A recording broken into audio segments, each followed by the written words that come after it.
아멘. 오늘 하나님께서 우리에게 주신 말씀은 사도행전 17장 1절부터 15절까지의 말씀, 신약성경 217쪽에 있습니다.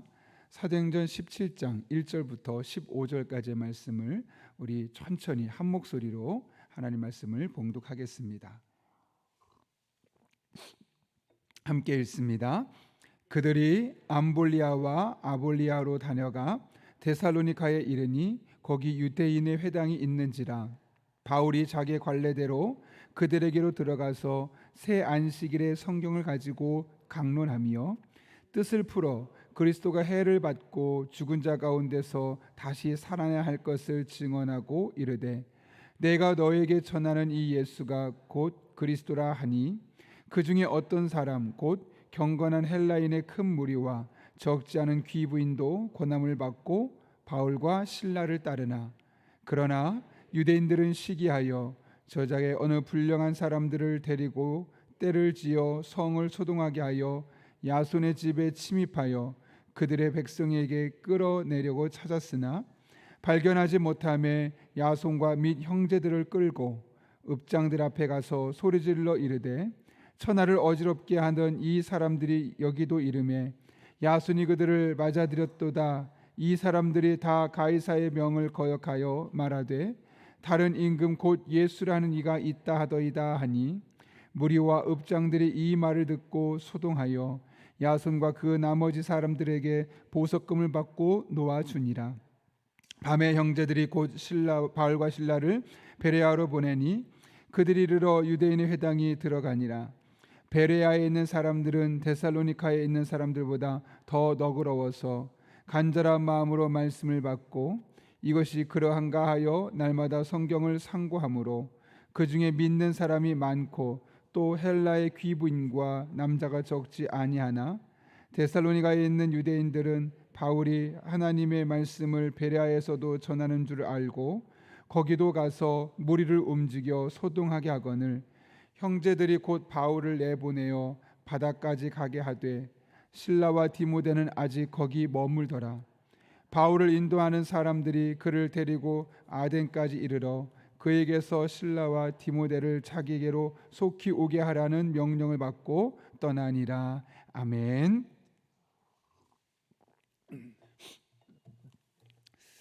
오늘 우리가 읽은 이 사도행전 17장의 말씀은 사도의 바울의 전도와 관련해서 크게 두 가지 사건을 언급합니다.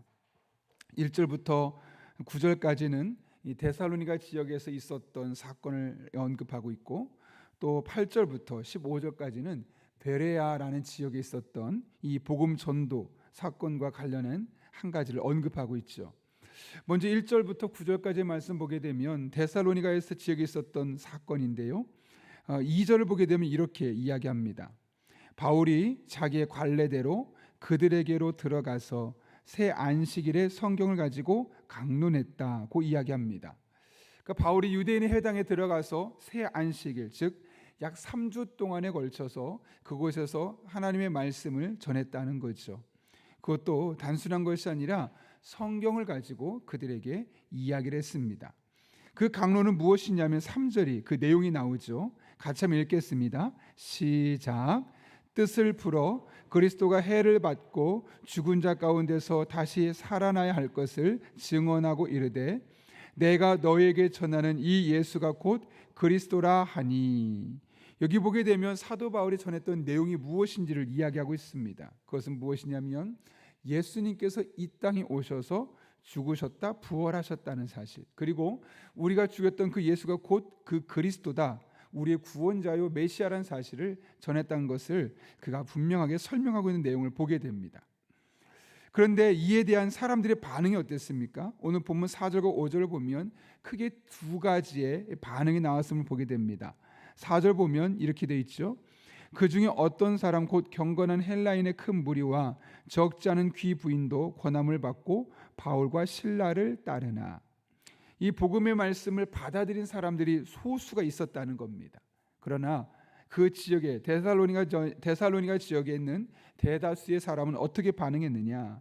5절 말씀 보겠습니다. 이렇게 기록되어 있습니다. 같이 읽습니다. 그러나 유대인들은 시기하여 저자의 어떤 불량한 사람들을 데리고 때를 지어 성을 소동하게 하여 야손의 집에 침입하여 그들을 백성에게 끌어내려고 찾았으나, 유대인들이 찾아왔죠. 시기심으로 그 지역에 있는 사람들을 선동하게 되었고, 결국 이 바울 일행에 대해서 적대심을 갖고 그를 추적하려 하는 모습을 보이고 있는 것을 볼 수 있습니다. 쉽게 말하면 이 바울이 복음을 전했던 이 데살로니가 지역에서 복음을 전했을 때 반응은 두 가지였다는 겁니다. 한 사람은 복음을 받아들였고, 한 사람들은 복음에 대해서 배척하고 있었다는 거죠. 근데 소수의 사람이 받아들이고 대다수의 사람은 복음을 거역했습니다. 또 하나의 사건 마찬가지입니다. 베레아에서 일어났던 사건인데요, 여기서도 보게 되면 10절에 유대인의 회당에 들어갔다고 말합니다. 그런데 그곳에서도 또한 두 가지 반응이 일어났었는데, 11절과 12절에 그 바울이 전했던 이 베레아 사람들의 반응이 어떤지가 기록되어 있습니다. 같이 읽어볼까요? 이렇게 되어 있습니다. 베레아에 있는 사람들은 데살로니가에 있는 사람들보다 더 너그러워서 간절한 마음으로 말씀을 받고, 이것이 그러한가 하여 날마다 성경을 상고하므로 그 중에 믿는 사람이 많고 또 헬라의 귀부인과 남자가 적지 아니하나. 여기 보게 되면 베레아에 있는 사람들은 복음의 말씀을 적극적으로 받아들였음을 보게 됩니다. 특별히 오늘 12절 말씀 보게 되면 좀 전에 살펴봤던 4절의 말씀과는 조금 다르죠.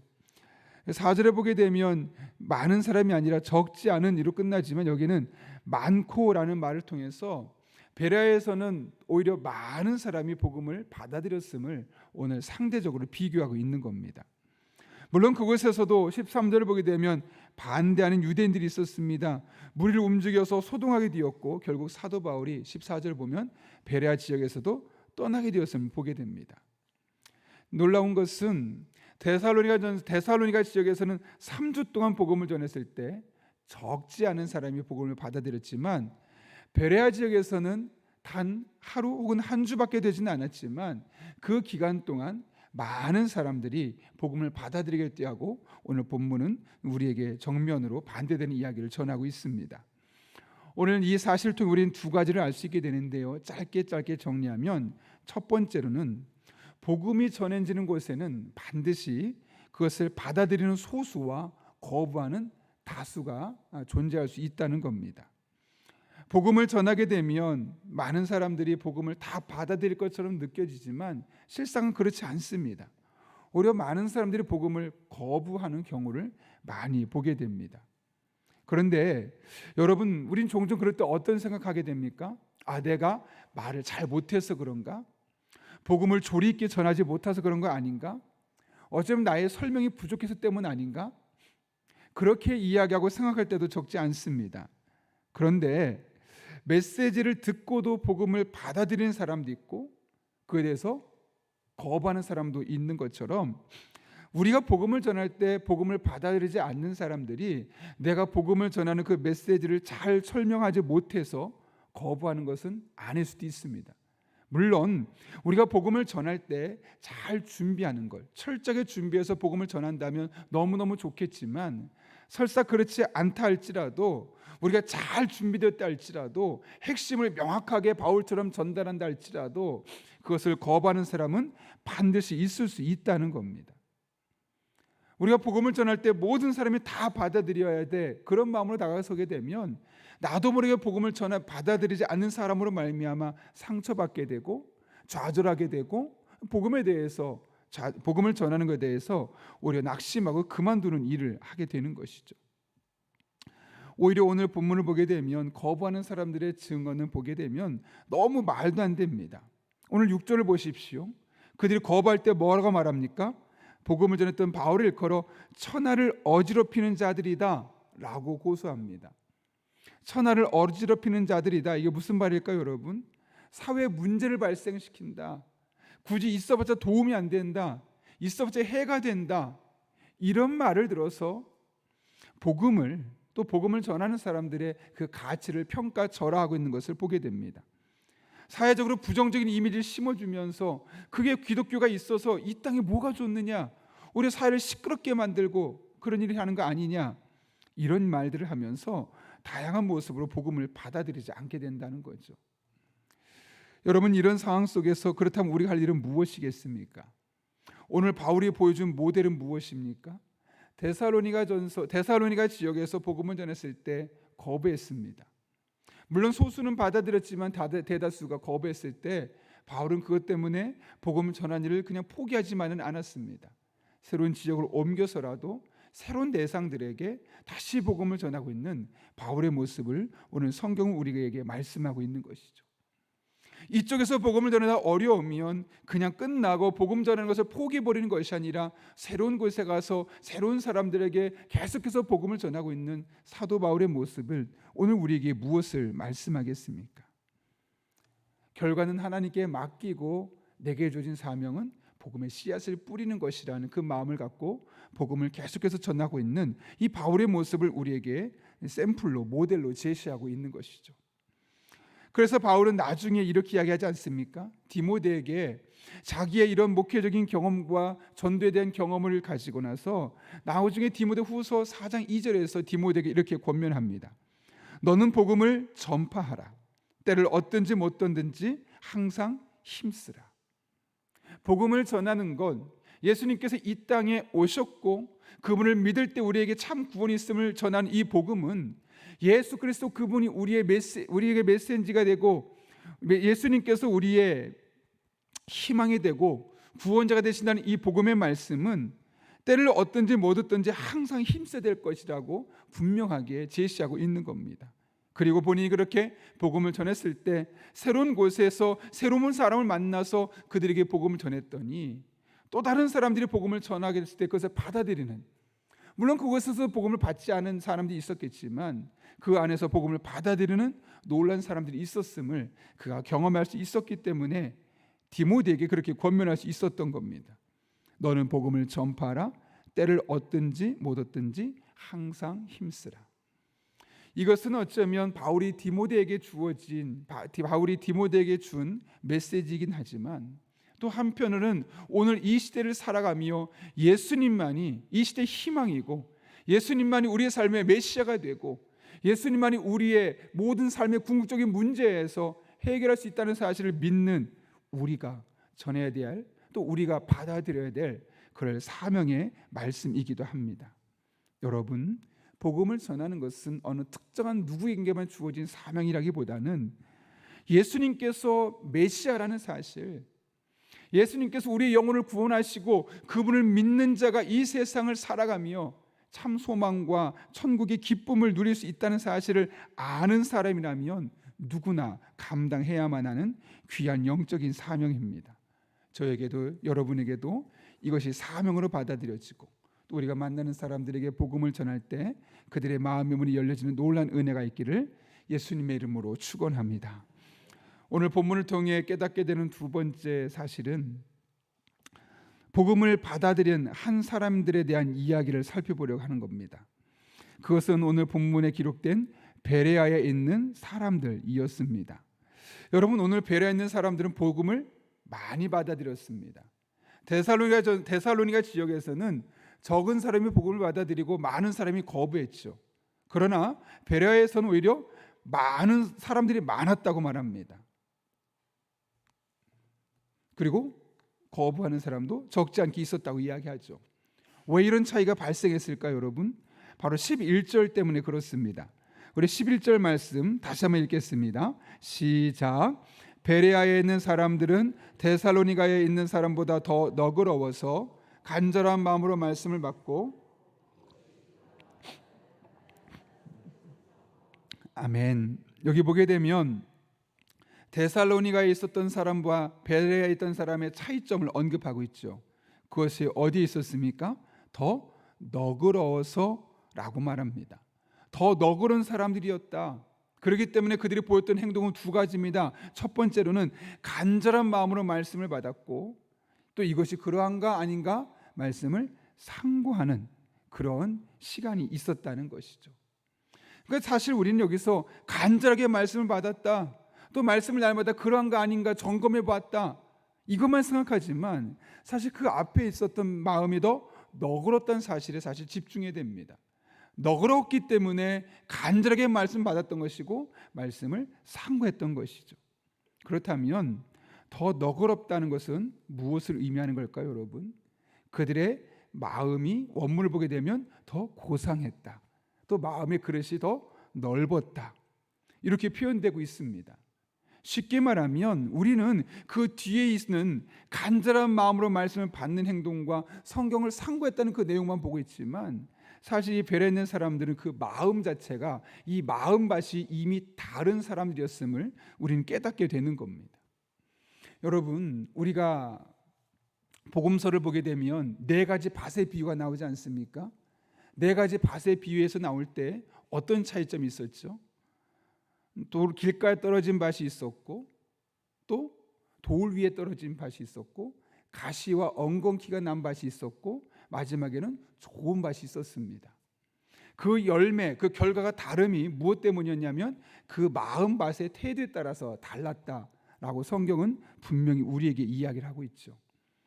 세상 근심 속에 있는 사람들, 혹은 마음이 자기에게 삶에 있는 여러 가지 시련 때문에 마음에 낙심되어 있는 사람들, 이런 사람들은 아무리 하나님의 말씀이 쏟아지고 아무리 부어져도 그 말씀이 받아들이지 않는다는 겁니다. 오히려 옥토와 같이 잘 준비되어 있는 사람들은 하나님의 말씀이 쏟아질 때, 그 말씀이 씨를 뿌려질 때 그것이 오히려 싹이 나고 열매가 맺으면서 30배, 60배, 100배 결실이 맺혀질 것을 성경은 분명하게 말씀하고 있는 것이죠. 결국 하나님의 말씀이 성황하게 되어지고 그 말씀을 받아들이는 것은 상대방의 마음이 얼마나 준비되어 있느냐에 따라서 달라진다는 겁니다. 내가 얼마나 조리 있게 말하느냐, 내가 얼마나 끈질기게 가서 말하느냐가 중요한 것이 아니라 상대방의 마음밭이 어떻게 준비되어 있느냐에 따라서 복음을 받아들이는 정도가 달라지는 것. 그러므로 여러분, 우리가 복음 전파에 있어서 가장 중요한 것을 보통 뭐라고 말합니까? 바로 기도라고 말하는 이유가 바로 여기 있는 겁니다. 상대방의 마음의 문이 열려지도록 하나님의 말씀에 대해서 좋은 옥토밭이 되어서 그의 근심 걱정 때문에, 그의 삶의 시련 때문에, 이런 것 때문에 마음이 흔들리지 아니하도록 말씀을 있는 그대로 받아들일 수 있도록 우리가 기도해야 되는 이유가 바로 여기 있는 것이고, 그럴 때 그의 마음이 너그럽게 되어질 때 똑같은 말씀임에도 불구하고 간절한 마음으로 말씀을 받게 되는 것이며, 그 말씀이 정말 그럴까? 아닐까? 한번 고민하게 되어지고, 그러면서 그 말씀에 가까워지게 되고 복음을 받아들이게 되는 놀라운 은혜가 우리에게 주어질 것임을 말씀하고 있는 겁니다. 잘 준비됐다고, 자주 만난다고, 그런다고 해서 단순히 복음이 전파되어지고 그 사람이 복음을 받아들이는 것이 아닙니다. 오히려 그 사람의 마음의 문이 열려질 수 있도록, 그 마음이 더욱더 너그러워질 수 있도록 하나님께 구하고 나아가서 말씀을 전할 때 그 말씀을 받아들이는 사람이 오늘 12절처럼 믿는 사람이 많고 또 헬라의 귀부인과 남자가 적지 아니하나라는 이런 표현을 우리가 경험할 수 있게 되는 겁니다. 잘 보십시오, 여러분. 4절을 보게 되면 남자가 복음을 받아들였다라는 말이 나오지 않습니다. 그러나 12절에는 남자들이 적지 않게 복음을 받아들였다라고 이야기를 하고 있는 겁니다. 그런 의미에서 우리가 복음을 전하는 것은 우리에게 주어진 영적인 사명인데, 이를 위해서 또 늘 해야 될 것은 무엇이냐면 우리가 복음을 전할 사람들, 그들의 마음의 문이 더 너그러워질 수 있도록, 그들의 마음의 문이 더 열려질 수 있도록, 더 아량이 넓어지고 도량이 넓어질 수 있도록, 그 마음이 더욱더 고상해질 수 있도록, 그래서 우리가 하나님 말씀을 전할 때 무작정 거부하는 것이 아니라 그 말씀을 쉽게 받아들이고 그 말씀이 그러한가 아닌가 상고할 수 있는 은혜가 있을 수 있도록 우리는 더 많이 기도하고, 그리고 나서 복음을 전한 일을 수행해야 하는 것이죠. 그럴 때 믿는 사람이 많고 또 귀부인들과 남자가 적지 않았던 그 베레아의 사건들이 오늘 우리가 복음을 전하는 삶의 현장에서 동일하게 나타나게 될 것입니다. 여러분, 복음을 전한다는 것은 단순히 누군가에게 찾아가서 교회를 나오십시오, 오래 만나고 자주 만나고 그런다고 되는 것이 아닙니다. 마음의 문이 열려질 때, 그 마음이 너그러워지게 될 때, 그 마음이 먼저 옥토밭이 되게 되어질 때 그곳에 하나님의 말씀이 심겨지는 것이고, 그 말씀을 통해서 한 영혼이 돌아오는 놀라운 은혜가 우리의 삶에 나타나게 되는 것입니다. 오늘 우리 주변에 이렇게 복음을 받아들일 마음이 너그러들 사람은 누구입니까? 오늘 이 새벽에 그들을 위해 한번 기도해 보십시오. 그것이 여러분의 배우자일 수도 있고, 여러분의 부모님이나 자녀일 수도 있고, 또 여러분이 그토록 마음을 나누고 싶은 좋은 믿음의 동료들이나 친구일 수도 있을 것입니다. 오늘 한날의 기도가 그들의 마음이 복음으로 한 발자국 더 가까워지게 만들고, 머지않은 시점에 그들의 마음 문이 활짝 열려져서 간절한 마음으로 말씀을 받고, 이것이 그러한가 하여 날마다 성경을 상고하고 그렇게 하나님의 자녀가 된 놀라운 은혜가 있기를 예수님의 이름으로 축원합니다. 함께 기도하겠습니다. 거룩하신 아버지 하나님, 오늘 데살로니가 지역과 베레아 지역에 있었던 사람들의 복음에 대한 반응을 통하여 우리가 어떤 모습으로 다가서야 할 것을 깨닫게 하신 것 진심으로 감사를 드립니다. 아버지 하나님, 복음을 받아들이는 사람도 있지만 거부하는 사람도 반드시 있을 것을 알고, 때를 어떤지 못 얻든지 항상 복음을 전하는 우리들 되게 도와주시옵고, 잘 준비된다고 해서, 오래 만난다고 해서, 좋은 선물을 준비했다고 해서 그들의 마음의 문이 열리는 것이 아니라 오히려 그들의 마음의 문이 더 너그러워질 수 있도록 함께 기도하며 나아갈 때 간절한 마음으로 말씀을 받고, 이것이 그러한가 아닌가 상관의 은혜가 있게 도와주셔서 오늘도 우리 주변에 있는 그런 복음 전파의 대상자들이 하나님 품으로 더욱더 가까워지는, 한 발자국 더 가까워지는 놀라운 은혜가 임하게 하여 주옵소서. 함께 하실 줄로 믿사오며 예수님의 이름으로 기도하옵나이다. 아멘. 이 시간 주님께서 가르쳐준 기도 함께 하겠습니다. 하늘에 계신 우리 아버지, 아버지의 이름을 거룩하게 하시며 아버지의 나라가 오게 하시며 아버지의 뜻이 하늘에서와 같이 땅에서도 이루어지게 하소서. 오늘 우리에게 일용할 양식을 주시고, 우리가 우리에게 잘못한 사람을 용서해 준 것 같이 우리 죄를 용서하여 주시고, 우리를 시험에 빠지지 않게 하시고 악에서 구하소서. 나라와 권능과 영광이 영원히 아버지의 것입니다. 아멘. 이 시간 함께 기도하실 때 오늘 말씀을 붙들고 먼저 기도합니다. 우리 한 사람 한 사람에게 복음 전파의 사명을 허락해 주셨습니다. 이를 따라서 아무리 복음을 거부한다 할지라도 때를 얻든지 못 얻든지 우리가 복음을 전하는 사명자의 삶을 감당하게 해 주시옵고, 또 그런 가운데 우리가 무턱대고 열심만 갖고 나아가는 것이 아니라 오히려 우리의 전도 대상자들의 마음의 문이 활짝 열려지게 하시고 그들의 마음의 문을 더 너그럽게 하나님께서 만들어 주셔서 우리가 복음을 전할 때 만절한 마음으로 하나님의 말씀을 받고, 또 이것이 그러한가 아니한가 상고하는 과정을 통해서 하나님의 은혜 더욱더 가까워지는 그런 복된 날 될 수 있게 달라고 오늘에게 주어진 그 복음 전파의 대상자, 전도 대상자들을 마음에 품고 함께 기도합니다. 한 걸음 나아가 오늘도 우리를 하여금 성령으로 충만하게 해 주시옵고, 그렇게 성령 충만한 가운데 마땅히 기도할 바를 알게 해 주셔서 모든 것을 합력해 선을 이루시는 하나님의 놀라운 은혜가 임할 수 있게 달라고 우리의 가정을 위해 기도합니다. 우리의 가정에 주어진 하나님의 자녀들이 있습니다. 하나님께서 우리 자녀들을 믿음으로 잘 자라게 도와주시고, 하나님 안에서 주신 지혜와 능력으로 귀하게 쓰임받게 도와주시고, 가정 안에 예수님을 알지 못했던 이들이 예수님을 알게 되는 놀라운 은혜를 경험할 수 있게 해달라고 교회를 위해 기도합니다. 늘 우리가 목요일마다 중보기도 팀에서 많은 성도들을 위해 기도하는데, 오늘은 쉬는 날이라 모이지 않지만 중보기도 팀들이 모여서 기도할 때마다 그 기도 현장이 능력의 현장이 되게 도와주시고, 함께 그곳에서 기도하는 기도 제목들마다 응답되게 도와주셔서 우리 교회 안에 하나님 만날 은혜 고백들과 간증들이 날마다 넘쳐날 수 있게 달라고 이 나라 이 민족을 위해 기도합니다. 하나님의 은혜 가운데 이 땅에 하나님의 통치가 온전히 이루어질 수 있도록 특별히 정치 지도자들과 각계각층의 지도자들, 또 의료계, 이런 여러 가지 어려운 문제 사안들이 우리나라 당면에 있는데 이 모든 문제들이 가장 선한 방법으로 온전히 잘 해결되어서 많은 사람들이 손해를 입지 아니하고 잘 풀려가는 놀라운 은혜가 있게 달라고 기도합니다. 뿐만 아니라 여러분이 가져온 기도 제목과 여러분의 기도가 필요한 분들을 위해서, 특별히 오이코스 멤버들을 위해서 하나님의 도우심을 간구하며 함께 기도하겠습니다. 거룩하신 아버지 하나님,